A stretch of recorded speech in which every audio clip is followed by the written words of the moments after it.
আজকে আল্লাহর রহমতে সাবস্ক্রাইবারের কাছে মুরগি ডেলিভারি দিয়ে ফেললাম, টাইগার মুরগি অনেক সুন্দর করে আল্লাহর রহমতে। জীবনে আছে কি পৃথিবীটা ঘুরতে হবে, বুঝতে হবে, জানতে হবে এবং নদীগুলো দেখতে হবে। এই যে দেখুন নদী দেখা এবং বাসায় গিয়ে কাজকর্ম করতে হয়। তো এভাবে করেই খামার করতে হয়। যারা খামার করতে যাচ্ছেন এগুলো কিন্তু করাই লাগবে, না হলে কিন্তু। আসসালামু আলাইকুম বন্ধুরা, কেমন আছেন আপনারা? আশা করি সবাই ভালো আছেন। তো আমার আরেকটা নতুন ব্লগ আপনাদের সবাইকে স্বাগতম। তো আজকে আমার এখান থেকে শৌখিন মুরগি এবং টাইগার মুরগি ডেলিভারি হয়ে যাবে। তো এখানে 10 পিস টাইগার মুরগি এবং শৌখিন মুরগি ডেলিভারি হচ্ছে ইনশাল্লাহ। আল্লাহর রহমতে দেখুন কার্টুনে করে এগুলো প্যাকিং করে তারপর ডেলিভারি দিয়ে আসবো। আল্লাহর মতো প্রথমে টাইগার মুরগিগুলো ডেলিভারি দেওয়ার জন্য চেষ্টা করব, দেখা যাক কী হয় না হয়। তো টাইগার মুরগিগুলো এখনও প্যাকিং করা হয় নাই। আমি এখানে যেই শৌখিন মুরগিটা আছে মোরগ একটা, ওইটা হচ্ছে সিলভার সাবরাইট, ইনশাল্লাহ ওইটা প্যাকিং করে ফেলছি আল্লাহর রহমতে। আর টাইগার মুরগিগুলো এখানে প্যাকিং করব, খালি একটা কেজ নিয়ে আসছি। যাক মাশাল্লাহ প্যাকিং করা হয়ে গেছে। টাইগার মুরগিগুলো তাড়াতাড়ি প্যাকিং করে ফেলছি, কারণ হচ্ছে যে আমার তাড়াতাড়ি বের হইতে হবে সেজন্য। ইনশাল্লাহ আল্লাহর রহমতে এইখানে টাইগার মুরগিগুলো কোথায় ডেলিভারি দিব এবং শৌখিন মুরগিগুলো কোথায় ডেলিভারি দিব সেটার আপডেট আজকে জানাবো আপনাদেরকে। এই যে দেখুন টাইগার মুরগিগুলো অনেক বড় সাইজের আল্লাহর রহমতে। তো টাইগার মুরগি যে ভাই নিবে অনেকদিন ধরে ওয়েট করতেছিল আমার কাছে টাইগার মুরগি নেওয়ার জন্য। যাক মাশাল্লাহ আলহামদুলিল্লাহ আজকে নিতে পারবো এবং দিতে পারবো, যাক মাশাল্লাহ। আর এইটা অবশ্য 2 নম্বরকে ডেলিভারি দিব, আর একটা হচ্ছে যে মজ্জারটাকে ডেলিভারি দিব। তো মজ্জারটাকে যেটা সেটা একটু লেট করে দিব, কারণ হচ্ছে যে 2 নম্বরটা আমি তাড়াতাড়ি চলে আসি সেজন্য। তো আল্লাহর রহমতে এগুলো হাতে নিয়ে চলে যাচ্ছি।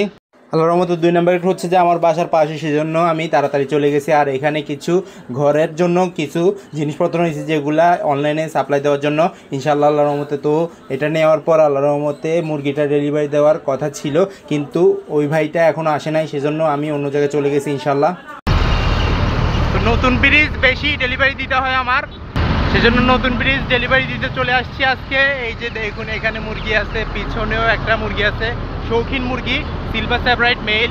তো নতুন ব্রিজ আসছি, আর আপনাদেরকে ভিউ না দেখালে কি হয়। এই যে দেখুন কত সুন্দর ভিউ, মাশাল্লাহ আলহামদুলিল্লাহ, একটা প্রাকৃতিক দৃশ্য। একবার ভিউটা দেখুন আপনারা কতটা সুন্দর লাগতেছে। এইখানে ব্রিজের উপরে নতুন ব্রিজ আসলেই নতুন ব্রিজ সবসময় নতুন থাকে। জীবনে আছে কি পৃথিবীটা ঘুরতে হবে, বুঝতে হবে, জানতে হবে এবং নদীগুলো দেখতে হবে। এই যে দেখুন নদী দেখার জন্য চলে আসছি আর ডেলিভারি দেওয়ার জন্য চলে আসছি। এখানে জাহাজ আছে, বালু তুলতেছে, মাছ ধরতেছে, সব কিছু আছে, গাড়ি চলতেছে। আর আমার কথা বোঝা যাচ্ছে না কি সেটা বোঝা যাচ্ছে না। আর এখানে গাড়ি তো অ্যাভেলেবেল থাকবে, এটা হচ্ছে ব্রিজ সেজন্য।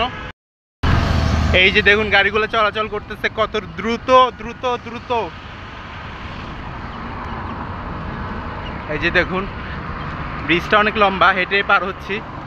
আজকে চ্যালেঞ্জ নিছি, এটা হেঁটে পার হব এবং ডেলিভারিটা দিয়ে দিব। এই যে দেখুন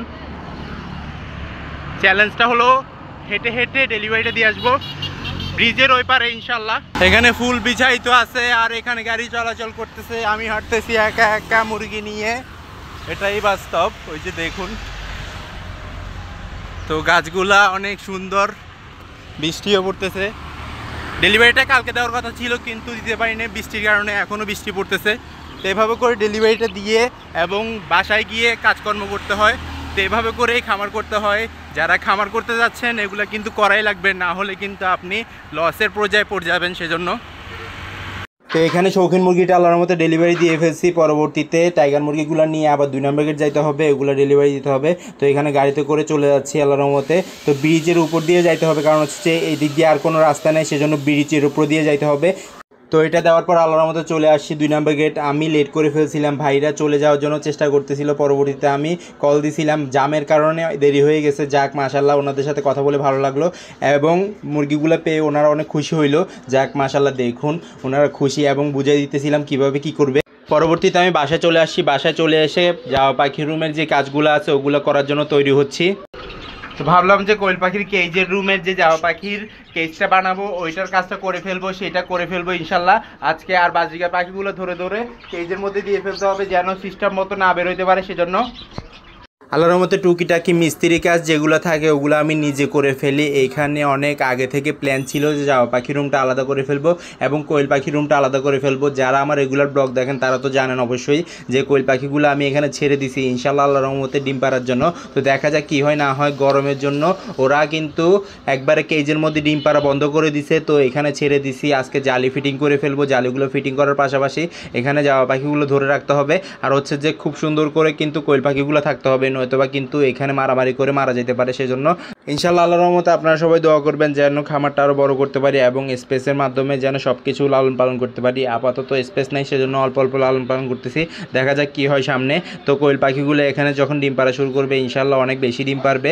এগুলো আমি সংগ্রহ করার পাশাপাশি আপনাদেরকে দেখাবো ইনশাআল্লাহ। তো জালিটা আমি খুলে ফেলতেছি, জালিটা খুলে এখানে ফিটিং করতেছি, কতটুকু জালি লাগতেছে সেটা দেখার জন্য।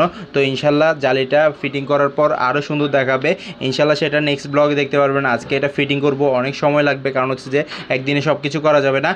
তো জালিটা লাগানোর পাশাপাশি আল্লাহর রহমতে যাওয়া পাখিগুলো কখন ধরবো সেটাও জানাবো ইনশাল্লাহ। তো এখানে ফিটিং করার জন্য খাঁচাটা নিয়ে আসছি, পিছনে তো খাঁচা ফিটিং করছি, এখন সামনে খাঁচা ফিটিং করতে হবে। আর ওইদিকে আছে জামা পাখি, 5 দিকের পাখিগুলা, আর এইখানে হাড়িগুলা এবং বক্সগুলো বসাই দিতে হবে, কারণ হচ্ছে যে এগুলো ফিটিং করার পর এগুলো বসানো যাবে না, সেজন্য বসাই দিব আগে থেকে ইনশাল্লাহ। এখন বসাই দিব। তো ওইখান থেকে যতগুলো বক্স আছে সবগুলা খুঁজে এনে এখানে বসাই দিব ইনশাল্লাহ। তো এখান থেকে সবগুলো হাড়ি খুলে ফেললাম, এদিকে চারো সাইডে যে এই হাড়িগুলো ছিল সবগুলো খুলে ফেলছি। এখন শুধু ফিটিং করার পালা, এখানে ফিটিং করে ফেলবো। ফিটিং করার পর আল্লাহর রহমতে খুব সুন্দর করে এগুলো এখানে বসবাস করবে। দেখতেছেন ছড়াই ছিটাই আছে, তো দেখা যাক রাতের বেলা ধরে এদিকে রেখে দিতে হবে, কারণ হচ্ছে যে এখানে যদি এখন ধরতে যাই তাহলে একটাকেও ধরতে পারবো না, সেই জন্য তো কেসটা তৈরি করে ফেলি, তারপরে আল্লাহর রহমতে সব কিছু করে ফেলবো ইনশাআল্লাহ। তো এই যে দেখুন আল্লাহর রহমতে সম্পূর্ণ সুন্দরভাবে জামা পাখির রুমটা তৈরি হয়ে গেছে মাশাআল্লাহ। এখন শুধু জালিটা লাগানোর পালা, এমনিতে বক্স এবং হাড়ি বসাই ফেলছি ইনশাআল্লাহ। তো জালিটা লাগাই ফেললে খুব সুন্দর করেই আল্লাহর রহমতে বড় হয়ে যাবে, এখানে বড় হয়ে যাবে বলতে এখানে ডিম বাচ্চা করে ফেলবে সেই জন্য। আর এখানে সবগুলো হাড়ি খুলে ফেলছি, কারণ হচ্ছে যে এখানে আল্লাহর রহমতে খুব সুন্দর করে কিন্তু কোয়েল পাখিগুলো রাজত্ব করবে, কোয়েল পাখিগুলো ডিম পারবে, সেই জন্য ইনশাআল্লাহ আপনারা সবাই দোয়া করবেন। এই যে দেখুন, তো কোয়েল পাখিগুলোকে এখন খাবার দাবার দিতে হবে, এখন পর্যন্ত খাবার দাবার দেওয়া কমপ্লিট হয় নাই। খাবার দাবার দেওয়ার পর আল্লাহর রহমতে যখন ওদের ওজনটা চলে আসবে খুব তাড়াতাড়ি ডিম পাড়া শুরু করবে ইনশাআল্লাহ, আমি আশা করতেছি। কারণ হচ্ছে যে এগুলো সবগুলো ফিমেল, গ্রোথ কিন্তু চলে আসছে, একটু ওষুধ দেওয়া দিতে হবে তারপরে আল্লাহর রহমতে, সেজন্য ওয়েট করতেছি ইনশাআল্লাহ, সেই কাজটা করে ফেলবো। আর পানিটা কিন্তু দেওয়াই আছে, যাক মাশাআল্লাহ আলহামদুলিল্লাহ। তো এই কাজটা কমপ্লিট হয়ে গেছে ইনশাআল্লাহ। এই যে দেখুন রাতের বেলা অন্ধকারে এগুলাকে ধরতে হইতেছে, ধরে ধরে কেজের মধ্যে রাখতে হবে। আমি ভাবছিলাম যে এগুলাকে ধরা সহজ, কিন্তু দেখতেছি যে অনেক কঠিন, এগুলা লাফালাফি বেশি করে, অন্ধকারেও চোখে দেখতে পারে সেজন্য। তো এগুলাকে ধরে ধরে সবগুলাকে নতুন কেজের মধ্যে ছেড়ে দিব, ওইখানে দেখাবো আপনাদেরকে কীরকমভাবে থাকতেছে আল্লাহর রহমতে। তো অন্ধকারে ধরতে হয়, রাতের বেলা ধরতেছি, দিনের বেলা কেজ বানাইছি, যাক মাশাআল্লাহ আলহামদুলিল্লাহ। তো যেই কাজটার জন্য করতেছি সেই কাজটা যেন সফল হয়, সবাই দোয়া করবেন। এই যে দেখুন ছড়া ছিটাই আছে কম্বলের কাছে, এখন আপাতত সবগুলো ধরা শেষ হয় নাই, মাঝামাঝি অল্প কিছু ধরা শেষ হয়েছে, বাকিগুলো ধরে ফেলি। তো আমার ভিডিও যদি ভালো লেগে থাকে লাইক কমেন্ট শেয়ার করবেন, যারা সাবস্ক্রাইব করেনি সাবস্ক্রাইব করে দিবেন, আর যারা সাবস্ক্রাইব করছেন তাদের অসংখ্য ধন্যবাদ। ইনশাআল্লাহ আবারও দেখা যাবে নতুন কিছু নিয়ে। আল্লাহ যেন সবাইকে সুস্থ রাখে, সবাইকে বিপদ থেকে রক্ষা করে। আজকে বিদায় নিচ্ছি, আল্লাহ হাফেজ।